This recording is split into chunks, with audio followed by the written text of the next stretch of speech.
Let's get right into it.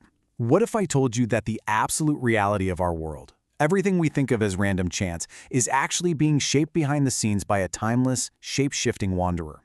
A figure who has been altering the very course of human history, completely undetected since day one. Today, we're unpacking the esoteric mechanics of destiny itself in this explainer. We're going to explore a profoundly deep framework that suggests all those chaotic, unpredictable events in our lives, yeah, they are actually part of a meticulously calculated architecture. Think back for a second. Has a stranger ever mysteriously changed your life and then just vanished?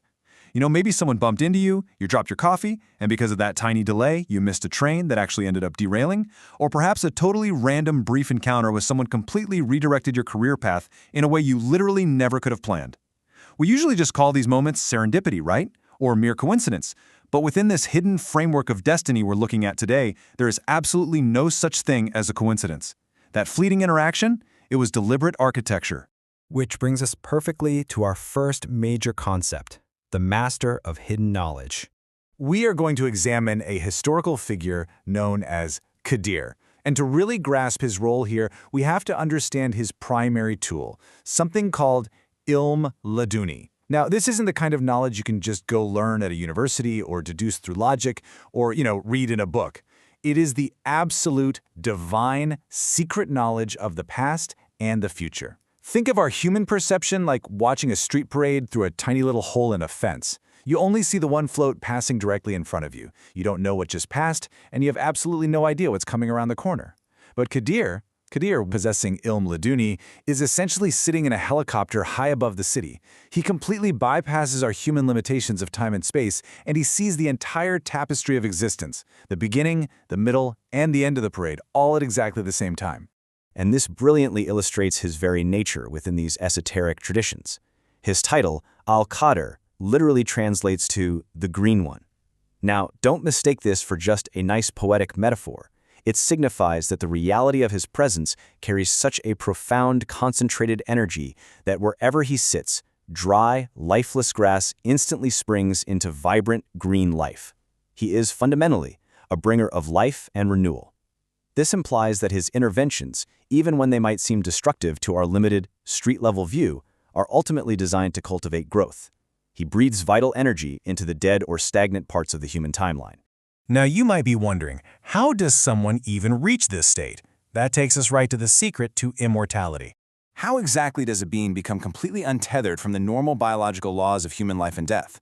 Well, it starts at the very beginning of human history. Back during Adam's era, as he was passing away, he made this solemn, dying request to be buried in the specific land of Sham.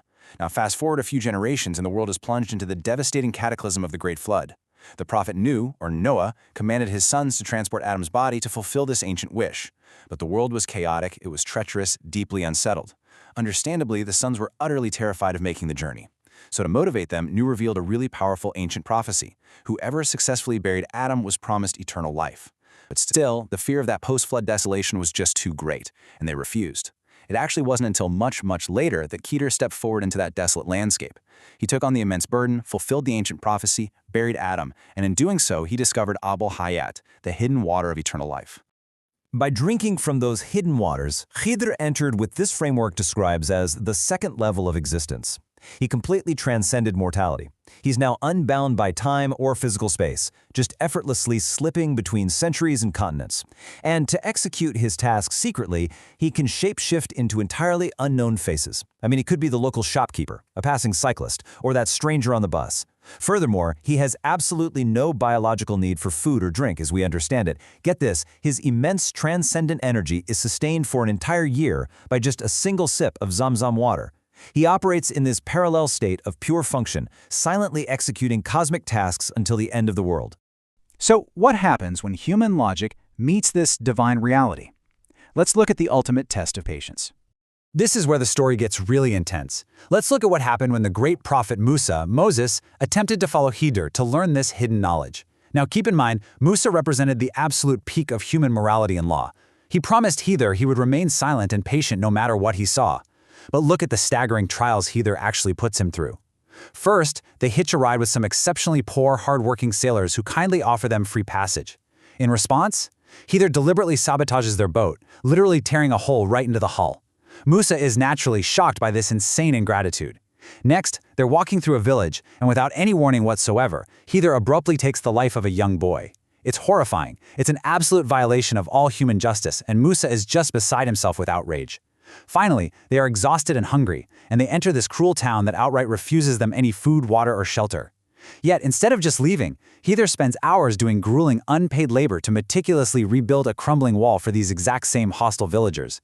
At this point, Musa completely breaks. The tension is just too much. He cannot remain patient. To his street-level human eyes, these are malevolent, deeply senseless acts. But here is where we pull back the curtain, revealing the divine wisdom. This is the exact moment human illusion shatters. Khidr finally turns and reveals the flawless, staggering logic behind his seemingly terrifying actions. Let's actually compare these two perspectives.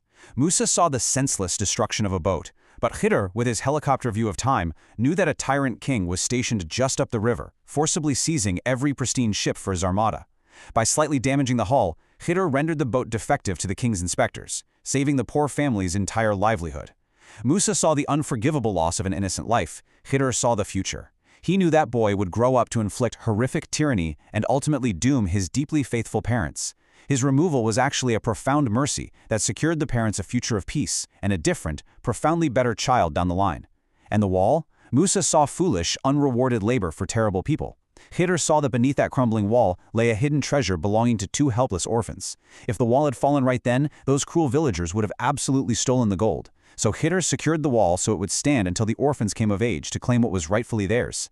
Every single perceived tragedy was actually a perfectly calculated, surgical act of salvation. The shift in perspective here, from human limitation to divine omniscience, is absolutely mind-bending. This brings us to a much broader concept, the architect of cosmic balance. So, during their journey, as they stood by the water, Khidr pointed to a small bird dipping its beak into the vast ocean, and he used this moment to deliver a truth that basically reorients everything we think we know. He said, "The drop of water in that bird's beak is like the knowledge we have. The rest of the sea is like the knowledge of the divine." I want you to let the immense, humbling weight of that sink in for a second. Our entire human understanding of why things happen, our furious demands for justice based on immediate outcomes, it's just a single drop in an infinite ocean of context. And this is the grand system described in these esoteric traditions. We do not live in a realm of random chaotic chance.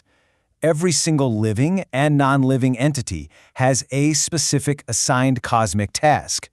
There's this vast unseen bureaucracy where forces govern the intricate balance of nature and the delicate transition of souls. And most importantly for us, those deep human tragedies we face, unexpected illness, sudden loss, complex global conflicts, they all operate on a hidden wisdom far beyond our limited minds. Within this paradigm, randomness simply doesn't exist. The philosophy insists that behind every dark, incomprehensible event, there is a deep, calculated reason and a hidden goodness or protection that will eventually, inevitably reveal itself in the grand tapestry of time. And interestingly enough, this faceless teacher among us isn't just an ancient idea. You might actually think this is just some ancient, dusty historical concept, but notice how this timeless paradigm bleeds seamlessly into modern pop culture, right? We have kids, the master of Ilm Laduni, who shapeshifts to complete secret missions, bends time, and tests his student with deeply confusing, seemingly cruel actions designed to totally break their preconceptions. Now compare that to the faceless men from Game of Thrones. Arya Stark's mysterious teacher literally changes faces at will. He executes these secret, massive missions the ordinary world can't even comprehend and pushes her through brutal, baffling trials to strip away her illusions. This ancient archetype of a faceless, immortal architect shaping destiny is so foundational to how we humans grapple with the unknown that it subconsciously anchors some of the biggest stories of our modern era. It's wild. So I want to leave you with this final perspective-shifting thought for this explainer. Look back at your own timeline through this lens. What if the most painful, seemingly senseless event of your entire life wasn't a random tragedy at all, but a hidden surgical intervention aggressively protecting your future? What if the stranger you barely noticed passing you on the street today wasn't just a commuter, but a piece of that deliberate architecture carefully adjusting the trajectory of your life? It really challenges us to stop demanding immediate answers and to trust the vast, unseen ocean of context. The architecture of destiny is always at work. Keep your eyes open.